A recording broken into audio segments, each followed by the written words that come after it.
Hi అండి, అందరికీ నమస్కారం. Welcome to Vijaya media. ఇప్పుడే అంతన వార్త.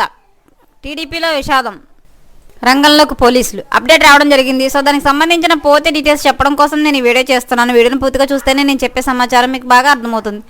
అలాగే వీడియో నచ్చితే వీడియోకి లైక్ ఇచ్చి నన్ను సపోర్ట్ చేయండి. చాలా మంది సబ్స్క్రైబ్ చేసుకోకుండా చూస్తున్నారండి, తప్పకుండా సబ్స్క్రైబ్ చేసుకోండి. అప్పుడే ఇలాంటి మరిన్ని వీడియో చూడడానికి అవకాశం ఉంటుంది.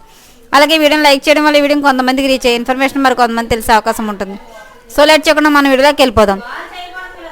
నల్లపాడు పోలీస్ స్టేషన్ వద్ద వైకాపా నేతలు హల్చల్ చేశారు. పోలీసుల సమక్షంలోనే తెదేపా నేతలపై దాడికి ప్రయత్నించారు.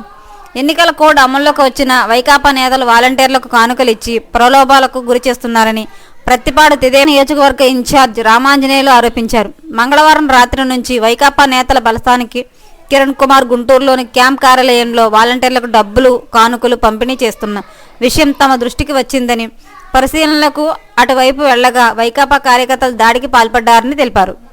కారు అద్దాలు ధ్వంసం చేయడంతో పాటు తనపై దాడి చేశారని ఘటనపై ఫిర్యాదు చేసేందుకు నల్లపాడు పోలీస్ స్టేషన్కి వెళ్లామన్నారు. వైకాపా కార్యకర్తలు అక్కడికి చేరుకుని పోలీసుల సమక్షంలోనే మరోమారు ఘర్షణకు దిగారని వివరించారు.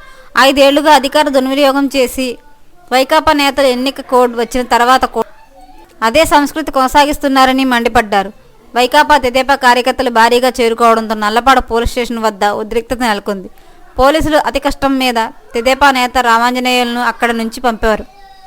ఆ తర్వాత కూడా వైకాపా శ్రేణులు స్టేషన్ ఆవరణలో హంగామా సృష్టించారు.